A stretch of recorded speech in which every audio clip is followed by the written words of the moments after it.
Draymond, it's great to see you. It's great to see you too, Karen. Thanks. How are And you? very good, thank you. I know you had some a personal absence. Can I just ask, are you okay? Yeah, I'm great.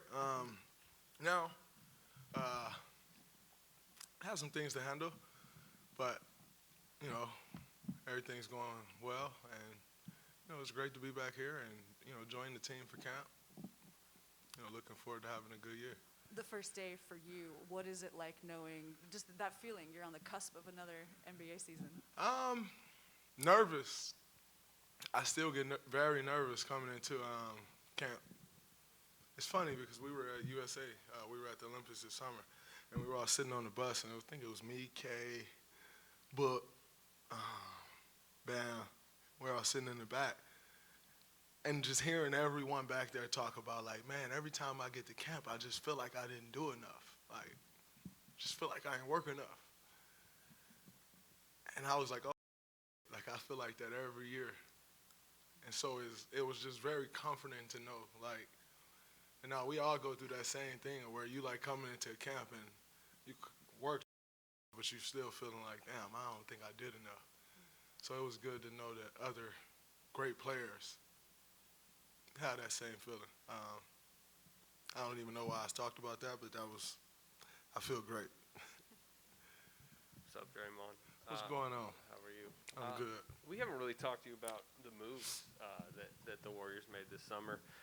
What did you just think about the plan that they enacted, which is drafted the lottery picks, and they're clearly trying to win now, but also kind of develop the layer of players under you guys? I mean, I think, that's the plan. So regardless of what I may think about it or what anyone may think about it, that's kind of the route we're taking. And, in the position that I'm in, you just have to, do all that you can to make it a success. I don't think, we historically we have not seen that work where you kind of got a mix of old. I wouldn't say any of us are old, but older. Andre's old actually. But, a mixture of, experience and hardly any experience. Historically, I think in just being a fan of the NBA, I can't recall the last time you've seen someone have success with that. But in saying that, that's our situation. And so you do what you got to do to make that situation work. And so that's where we are. At the end of the day, as a player, you don't make those decisions. You go play, and so you control what you can control. And so that's where I am. That's where I know Steph is, and Klay's in a totally different place. He is solely focused on getting back and, trying to come back the best player that he can be. And so now it's on, the challenge is on us as leaders to drag the young guys along, to try to show them the way, to try to get them up to speed as fast as you can. And, it'll be a bunch of trial and error, I'm sure. You got guys who got to learn on the fly. And then you got guys like Jordan Poole, who's, played a couple years. And, you really saw the game slow down for him last year. So you hope he can take another step, which I have no doubt that he will. As I've said a million times, he's one of the hardest working kids I've ever seen. He's not a kid anymore, but young guy. Works extremely hard, always in the gym. And so you hope and believe that he will take that next step. You got Juan, who's like an older young guy. I wouldn't say old. He's 27, 28. So not old, but a little older for a guy that's in his second or third year, whatever it counts as, but doesn't play young. You got Loon, who's feels like he's just as experienced as I am. And so you got that mix, and, you just go along and try to figure it out as you go. And then I think the pieces that we added in Otto, in Belly, those are guys who's been in the league for a while, and so you add experience there. And then, as I spoke on bringing old man Andre back, I think helps everybody, because when he's on the floor, even talking to Bam this summer, he's like, man, when I'm on the floor with Andre, it's just so easy. Like he makes the game easier for everybody. So, I think we have a pretty good balance of young and experience, and you just try to bring it all together and make it work. Coach Kerr said that you got your physical body assessment and jump right in the drills. He wasn't even sure if you were supposed to do that for the live stuff, but how excited were you to get back on the floor? I was extremely excited. I definitely snuck into the live. They thought I wasn't. Tried to tell me before practice, no lie. They even didn't tape me, expecting I wasn't going live, but it was great. My team won a few games, so that was good. But no, it felt great to be out there. I mean, I haven't just been sitting around, I've still been working and trying to make sure I come in ready, close to ready to go. So today was good. I felt great out there. It's good to be out there with the guys. Everybody always say, you get your off season, man, you get to relax. I feel busier in the off season than I do in the season. So, it's kind of good to get back and you just got that structure and kind of know where you're going to be every day and doing that. So it was exciting for me. We don't know exactly what was going on before, but I've heard guys talk about being on the floor kind of as a sanctuary. Does that act that way for you at all, just being out there with the guys? Yeah. I think when you try to lose yourself in the game, and most of the times you do. I think basketball has always been that for me. It's just like, it's always been an outlet where, no matter what's going on, you can kind of lose yourself in it. I think as we continue to learn more and more, you try to be aware of that. But it's always been that for me. I think I had one time in my life, actually like a week ago, where I was on the court and I couldn't lose myself in the game for one day. And it was weird, but, it happens, and you kind of have to deal with those things, and so that one day I couldn't lose myself in the game. But that's probably the only time I've ever not been able to lose myself in the game. So yes, it does act as that for me. What's up, Mr. Green? What's going on, Monty? I've heard guys say this, guys who've gone through international play and won medals and stuff. You got 2 goals now. What are the NBA things? championship. Well, that one. Oh, I thought you was that kind of matters a little bit too. But what they always say is that those experiences give you things you can apply to your regular NBA job. And I'm wondering, what are those things you've learned, not just from the first time, but from this last time over in Japan? I think this last time I learned a lot more than I learned the first time, just because I was so much more involved with this one. The first gold medal, I was just kind of there and got me a gold medal, and it was great. No one ever asked, like, "Oh, how much did you play?" You won a gold medal, and you did what you had to do to be on that team. This time was totally different for me. I had to be, important to winning the gold medal, and it was a hell of an experience. And I'll be totally honest with you, I have a totally different appreciation for this medal than I do for the first one. For the first one, it was like, damn, I won the gold medal. This is great. For the second one, I feel like, damn, I earned the gold medal. This is incredible, And not even that I earned it from the standpoint of me playing, because even being there the first time, like, you contributed, and I played in some games and was in down the stretch in some close games. Coach Pop was showing film. He showed this clip of like us playing Serbia, where I helped Serbia, and I helped off Bogdanovic. Their names are so close that I could. The Bogdanovic in Atlanta, I helped off of, and wide open 3. I don't know what the hell I was doing, and like for a game, like he had the wide open 3 for the game. And so you go back and you're like, damn, I don't even remember being in that situation. But, there were some reminders like, no, you definitely contributed in some way, but it felt like I earned it this time, because over there, being on lockdown for 21 days and only seeing us, us as in our men's team and the women's team, we created a bond.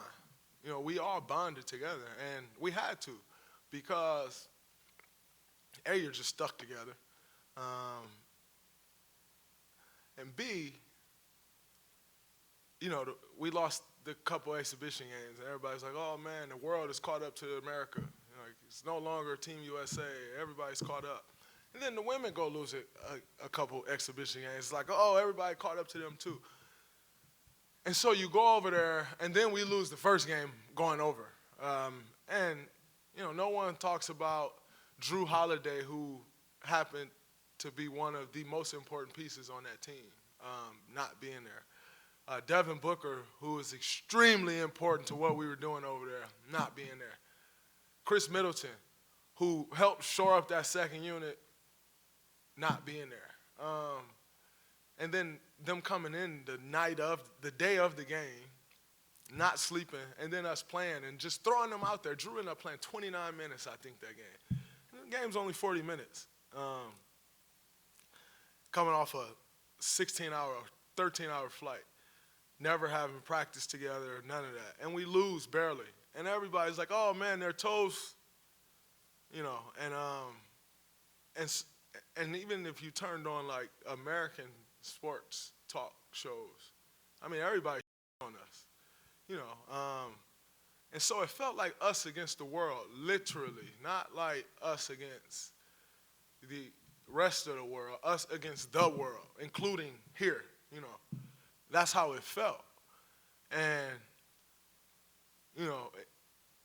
everybody wants to see us lose. And so because of that, like, I'm not going to lie to you, that shit was hard. Like, it was hard for us to win that medal. Like, we had to really win it. Like, it was tough. And so because of that, it just felt like I felt so accomplished in doing it. And we felt so accomplished in doing it. And, to lose in the world championships, a few years before, 2 years prior to that, you got teams coming in thinking, "Oh, man, we can beat them." No, you can't. Like, you can't. And that's how we felt, but no one else felt that way. And so to actually go accomplish it, it was a very special feeling. Like, it honestly, you couldn't have told me that wasn't my first time winning a gold medal. And that one, winning that one actually felt like accomplishing an NBA championship to me. Like, the first one didn't, but that one did. It was very special. So long story short, every experience is something you can learn from. 100%. I learned a ton from this experience. It was great, and I think I grew as a player. I think I grew as a leader,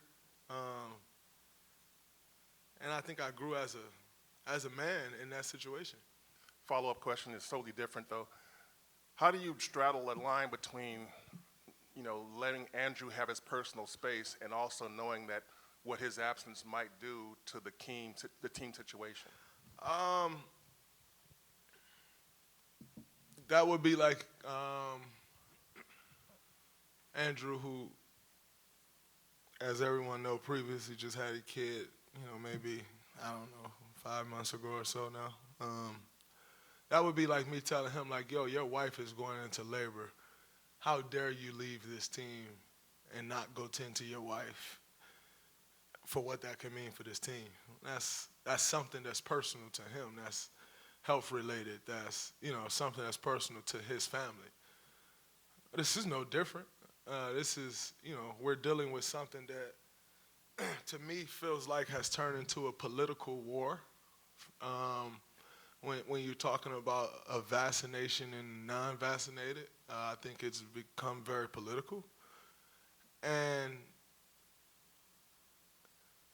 for someone who's not extremely into politics, when you make something so political and not everyone is into politics, then you can also turn those people off, And, I think there is something to be said for people's concern about something that's being pressed so hard. Like, why are you pressing this so hard? Like, so much, you're just pressing it. I think you have to honor people's feelings and their own personal beliefs. And I think that's been lost when it comes to vaccinated and non-vaccinated. And it kind of sucks that that's been lost because you're essentially not giving anyone, you say we live in the land of the free. Well, you're not giving anyone freedom because you're making people do something essentially without necessarily making them. You're making them do something.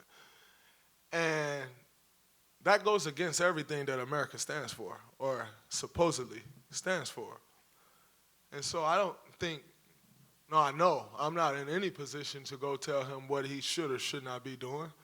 And as a leader of this team, I'm not going to go to him and say, hey, man, we really need, no, the hell, you do what you feel you want to do. That has nothing. I'm not going to go and ask him, did he get a polio vaccine? So why would I go ask him if he got a COVID vaccine? I remember the days when your medical history was private. I remember those days. I ain't that young to where I don't remember your medical history being private. And I also remember the days when you're voting, who you voted for was private. Your choice on whether you were Democratic or Republican was private. I remember growing up and asking my grandma, who you vote for? And boy, don't ask me who I voted for. Like, are you crazy? I remember those days, and it's not so much like that anymore, So I'm a little old school. I think, we get away from some things as a country, as a whole, as a whole being of humans. We always think we're doing better and you're getting better. And sometimes when you think you're doing and getting better, certain things get lost. And I think medical history right now is one of those things that's been lost. And it's not going back, so I'm not sitting here, crying for it to go back. It kind of is what it is. But I said all of that to say it's not my place nor my business on whether he gets vaccinated or not, or who else is vaccinated, or if you're vaccinated and I'm not, or if he isn't and she is. That's none of my business. And I think, people in this world could do themselves a great deal if they actually took that approach as well, because it's your own personal choice at the end of the day, what you do with your body. And, it's not my place to tell him what he should or shouldn't do with his. Like, that's, because he's not going to come tell me what I should do with my body. And, so just because I am a leader of this team don't give me the right to go tell him what to do with his. That's his personal choice. On a totally different note, you touched on the challenge of kind of merging the older group, the older guard, and the younger guys. You've always said the expectation here is a championship every year. Do you believe heading into this year, knowing the roster makeup and the differences between the older guys and the younger guys and trying to get them to grow during the year, that it is a realistic expectation going into the year that a championship is possible? Is it a realistic expectation? There's always a realistic expectation of mine because it's something that I can control. I can control what I get out there on the court and do. And I'm always of the belief that if I go out there and I play great, I can give us a chance to be great. And so, is it a realistic expectation? I don't know. But is it my expectation? Absolutely. That's, you go find me the loser that don't believe coming into the season that they can win, you find yourself the guy who you was looking for if you're looking for a loser. So it's always my expectation. Is it realistic? I don't know. That's for you to decide. But it is my expectation. You made some headlines this summer with a podcast comment with the Durant podcast, kind of blaming Bob and Steve for the Durant situation. In your opinion, how is that relationship right now with you Bob, you Steve, and you, and just management in general?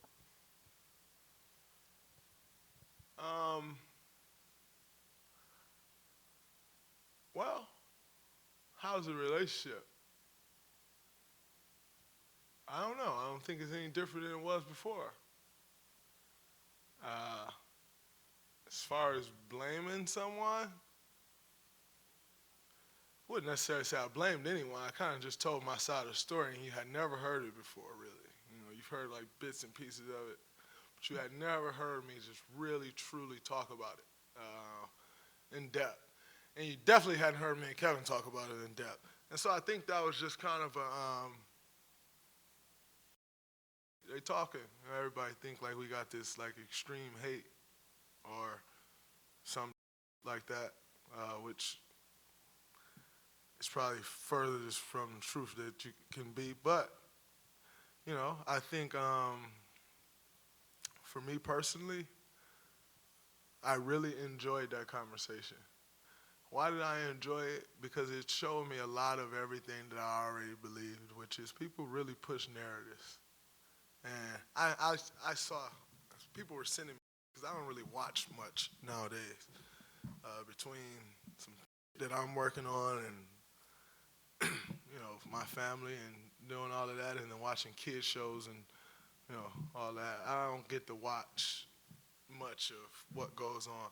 But what it really showed me was everything that I already thought, which is people really push narratives. People sending me some stuff. And I saw some things where people was like, oh, no, they're lying.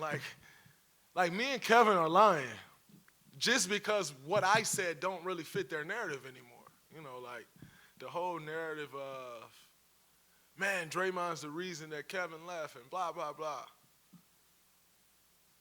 When we sat down and talked, their narrative that's been pushed for 2 or 3 years or whatever it is was kind of like, damn, your shit's not accurate.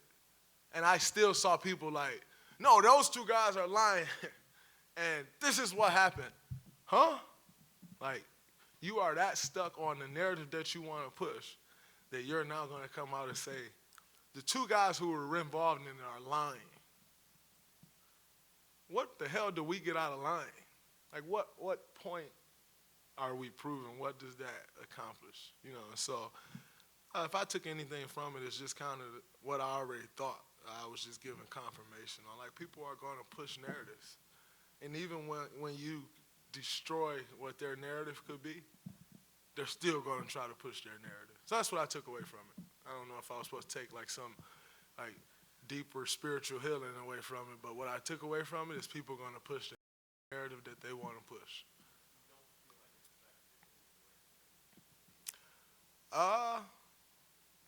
Why would it?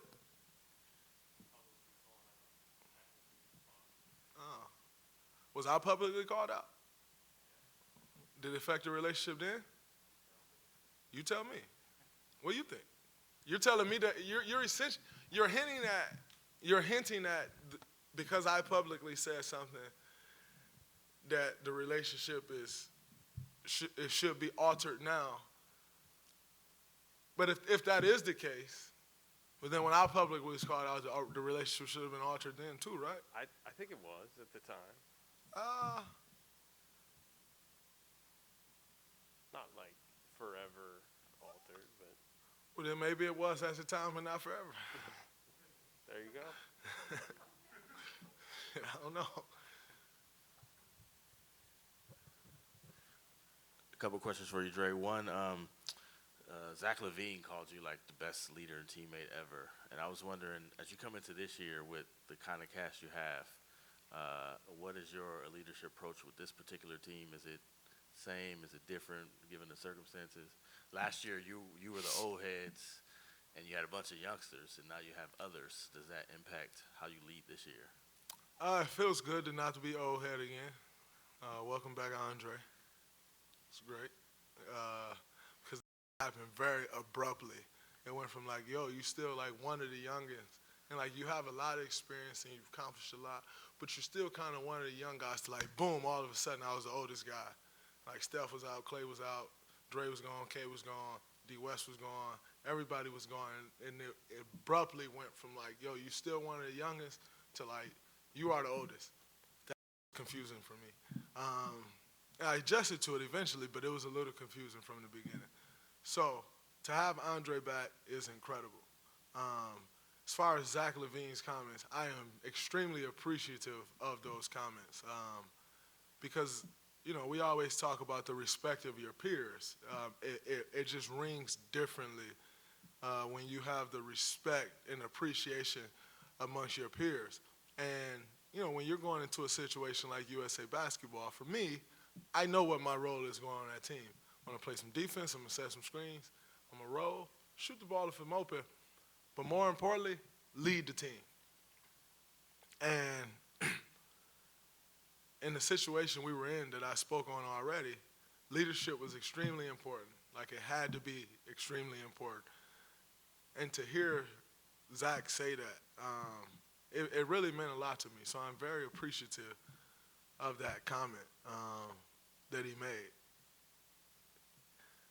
As far as this team goes, I think you have to, it's day one for me. I am a firm believer in order to lead someone, you have to kind of get to know them first. I haven't been around these guys much. When in my summers, I like to spend my summers and my off seasons with my family and my friends because we spend 9 months together and not being able to do much of that. And so I really try to spend my summers the way I want to spend them. So I haven't been around these guys much. And so I have to get to know, a lot of guys. And, a part of leading someone is you have to figure guys out. Like, you got to know. Like, I still have to figure out, how do I get Otto Porter going? Like, do I yell at Otto? Do I pull him to the side? Like, what makes him tick? I think that is an extremely important part of leadership. Like, what's going to be the best way of helping JK move forward? What is that? I don't know. I can't give you that answer today because it's my first day. But what I have learned over the course of the last couple of years is no matter what that is, what it has to involve is patience.